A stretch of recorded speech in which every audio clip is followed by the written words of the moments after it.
নমস্কার, দেখছেন জি 24 ঘন্টা 3:03 খবর নিয়ে আপনার সঙ্গে রয়েছি আমি শুক্লা।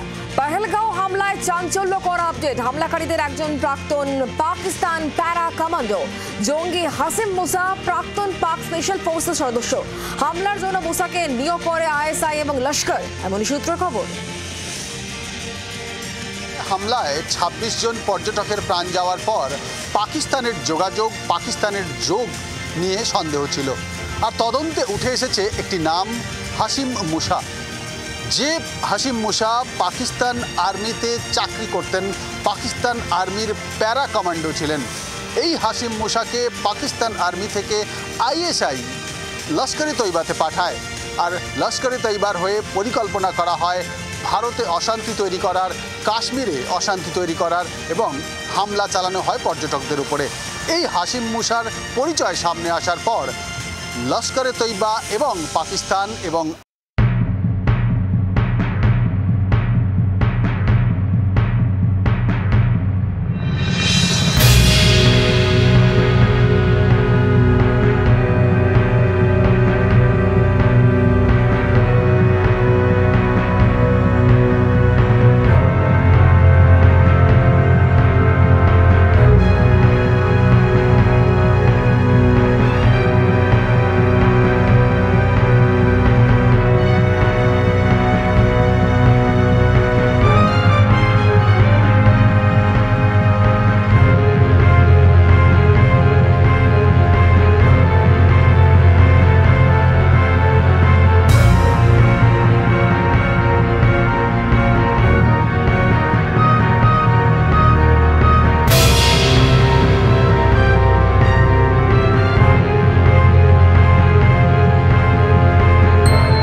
স্থানীয় বাসিন্দাদের আয়ের অন্যতম বড় উৎস এই পর্যটন শিল্প, কিন্তু সম্প্রতি ঘটনার পর তা বর্তমানে চূড়ান্ত অনিশ্চয়তার মধ্যে।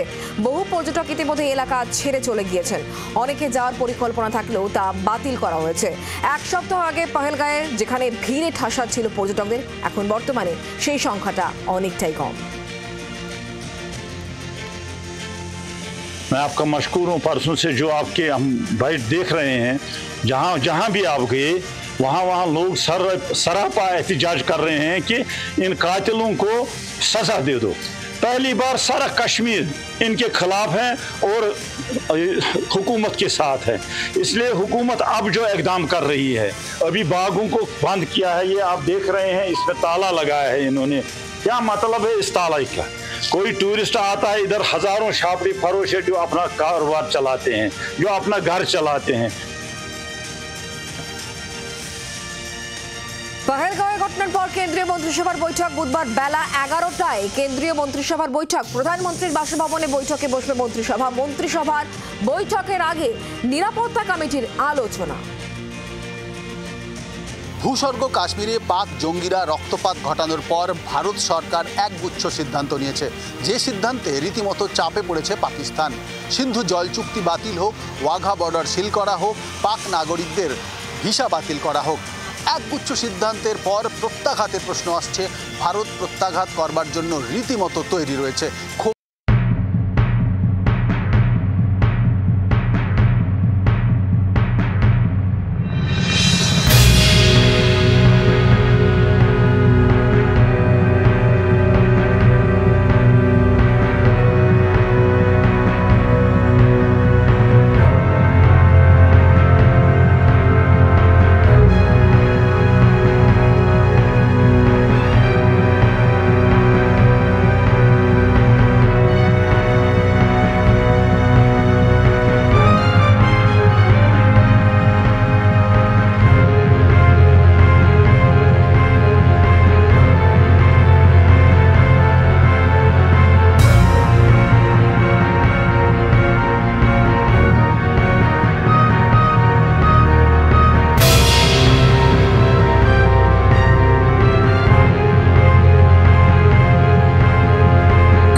ঋষি ভাট। জিপ লাইনে পর্যটকের ক্যামেরায় বন্দী হয়েছে হামলার মুহূর্ত। ঋষি ভাট তখনও বুঝে উঠতে পারেননি নিচে গুলি চালাচ্ছে সন্ত্রাসবাদীরা, আতঙ্কে দৌড়চ্ছেন পর্যটকেরা। পরে এনআইএ দায়ের করা মামলায় সাক্ষীও হয়েছেন এই ব্যবসায়ী। हम फैमिली वाइज 3 कपल थे, एक साथ में हम लोग जिप लाइन कर रहे थे। फर्स्ट फैमिली गया, सेकंड फैमिली गई, फिर मेरा लड़का गया, मेरी वाइफ गई। मैं जा रहा था तब वहाँ पे फायरिंग स्टार्ट हो गई थी। मुझे फर्स्ट 10 सेकंड तो पता ही नहीं चला था, पर मैंने जिप लाइन में देखा नीचे लोग मर रहे ये। फिर मेरी वाइफ नीचे खड़ी थी, उसके सामने 2 लोगों को रिलीजन पूछ के मार डाला। तो फिर मेरी वाइफ चिल्लाने लगी, तो मैं अराउंड 7 to 8 फीट जितना बाकी था और जिप लाइन से कूद के मेरी वाइफ को और मेरे बच्चे को लेके वहाँ से भागना शुरू किया। और भागते भागते हमने देखा एक स्पॉट ऐसा था जहाँ पे छोटा खड्डा था और कहीं किसी के शो नहीं हो रहा था, तो हम वहाँ पे खड्डे में ऑलरेडी 2-3 लोग वहाँ पे छुपे हुए थे, तो हम भी वहाँ पे छुप गए। फिर अराउंड थोड़ा फायरिंग क्लोज हुआ, फिर हम वहाँ से निकले और मेन गेट की तरफ भागने लगे। मेन गेट की तरफ भाग रहे थे तब काफ़ी सारे भी भाग रहे थे, तब वहाँ पे भी सबको गोलियाँ लग रही थी जो दौड़ रहे थे वहाँ पे। सब दौड़ते दौड़ते हमने देखा कि आधा हम थोड़ा 2-3 मोड़ आगे गए होंगे, वहाँ पे हमको सामने इंडियन आर्मीज़ मिल गई और इंडियन आर्मीज़ ने हम लोगों को सब टूरिस्ट को कवर कर लिया था। রাষ্ট্রপুঞ্জে পাকিস্তানকে তুলোধনা ভারতের। সন্ত্রাস দমন ফোরামে সরব হয়েছে ভারত। সন্ত্রাসে মদত দেওয়ার দীর্ঘ ইতিহাস রয়েছে পাকিস্তানে।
রকমের চেষ্টা করা হচ্ছে যাতে পূর্ণম কুমারকে দ্রুত ফিরিয়ে আনা যায় এবং একের পর এক বৈঠক কিন্তু ডিজিএমও লেভেলে করা হচ্ছে, এমনটা বিএসএফ এর তরফ থেকে বার্তা দেওয়া হচ্ছে পরিবারের সদস্যদেরকে, এমনটাই জানা যাচ্ছে।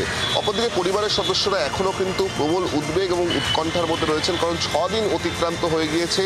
কি অবস্থায় পূর্ণম কুমার সাউ রয়েছেন এই মুহূর্তে পাক রেঞ্জারদের হেফাজতে, সেই নিয়ে কিন্তু পরিবারের তরফ থেকে উদ্বেগ প্রকাশ করা হচ্ছে এবং তারা যেটা জানাচ্ছেন যে ইতিমধ্যেই তারা বিএসএফ এর সঙ্গে যোগাযোগ করেছে রয়েছে, বিএসএফ এর শীর্ষ কর্তাদের সঙ্গে কথাবার্তা বলেছেন, কিন্তু এখান থেকে ফলপ্রসূ কোনো কিছু যদি না হয় তাহলে কিন্তু পরিবারের সদস্যরা এরপর দিল্লিতে যাবেন এবং সেখানে প্রধানমন্ত্রী এবং স্বরাষ্ট্রমন্ত্রীর সঙ্গেও তারা দেখা করতে চাইবেন, এমনটাই পরিবারের তরফ থেকে জানানো হচ্ছে। জি24 ঘন্টার জন্য ক্যামেরায় দেবাশিস বটব্যালের সঙ্গে বিক্রম দাস, কলকাতা। বুধেই দীঘায় খুলে যাবে জগন্নাথ মন্দির। সমুদ্রের পাশাপাশি মন্দিরের উৎসাহ বাড়ছে অনেকটাই। রাজ্য পাচ্ছে এক নতুন ধর্মস্থান, এক নতুন ধর্মক্ষেত্র। পর্যটনে অন্য মাত্রা, কালে কালে তা কলেবরে আরও বাড়বে। পুরীর জগন্নাথ ধামের মতো এই বঙ্গেও বাড়বে জগন্নাথ আবেগ, ভক্তি। সাজো সাজো রব গোটা দীঘা জুড়ে। গত 23 তারিখ থেকে দীঘার এই জগন্নাথ ধামে শুরু হয়েছে যজ্ঞ। জগন্নাথ দেবের যে মূল মন্দির তার উল্টো দিকেই তৈরি হয়েছে খড়ের একটা ঘর, যে ঘরে চলছে যজ্ঞ। আজ সেই যজ্ঞের শেষ দিন। মোট 1 কোটি মন্ত্র উচ্চারণ করে এখান থেকেই দেবতাকে আহ্বান জানানো হচ্ছে যাতে তিনি এই মন্দিরে অধিষ্ঠান করেন। আজ সেই 1 কোটি মন্ত্র উচ্চারণ শেষ হবে।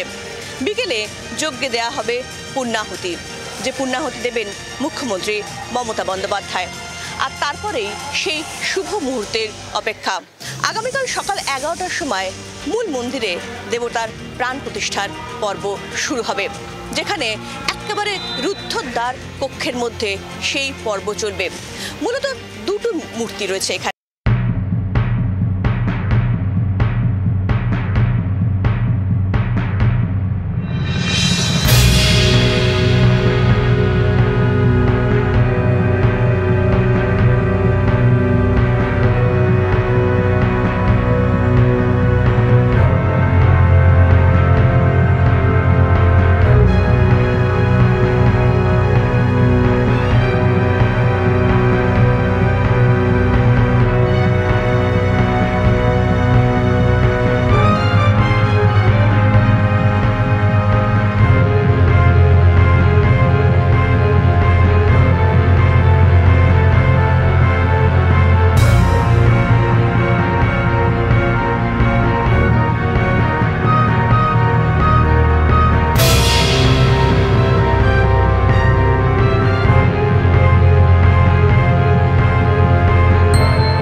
উনি বললেন না।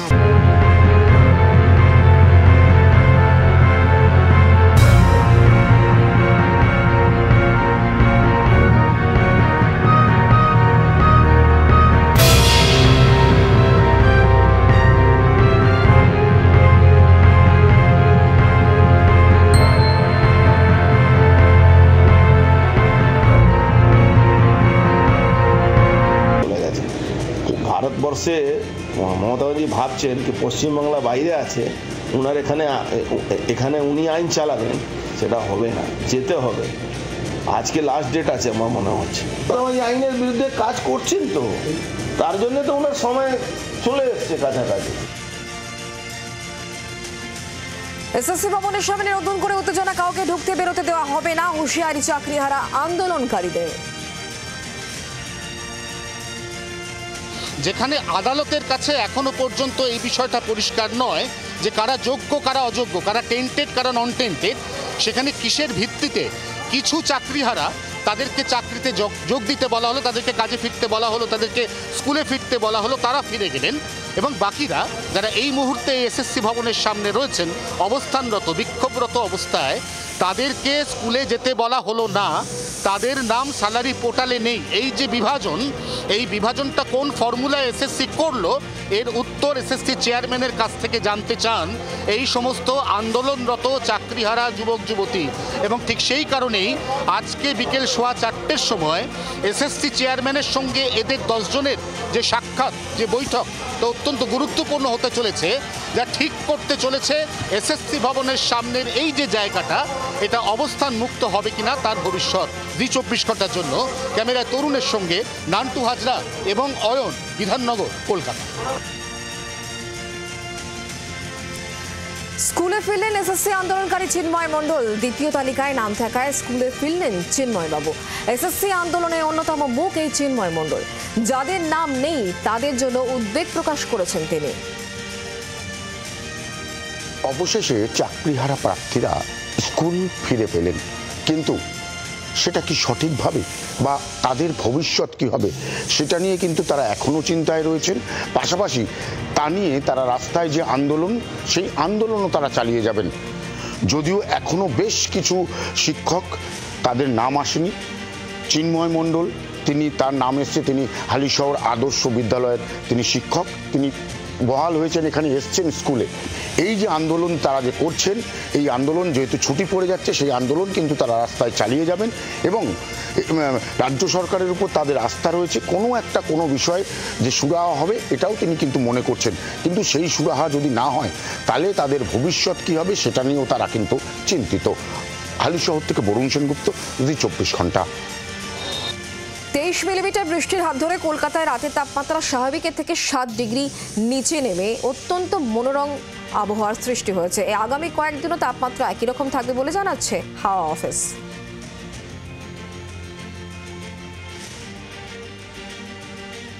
2024 সালের এপ্রিল মাসের এই সময়টাতে তাপপ্রবাহের কবলে পড়েছিল পশ্চিমাঞ্চলের জেলাসহ গাঙ্গেয় দক্ষিণবঙ্গের বেশ কয়েকটা জেলা। 2025 সালের পরিস্থিতি সম্পূর্ণ আলাদা, কারণ তাপমাত্রা একটু একটু করে বাড়ার প্রায় সঙ্গে সঙ্গেই বজ্রবিদ্যুৎ সহ বৃষ্টি, কোথাও কালবৈশাখী, কোথাও দমকা ঝোড়ো হাওয়া, এবং তার জেরে অনেকটাই নিয়ন্ত্রণে এই মুহূর্তের পারদ। আলিপুর আবহাওয়া দপ্তর পূর্বাভাস দিচ্ছে এই গোটা সপ্তাহটাই দক্ষিণবঙ্গে বিক্ষিপ্তভাবে বজ্রবিদ্যুৎ সহ বৃষ্টির সঙ্গে দমকা ঝোড়ো হাওয়া চলবে।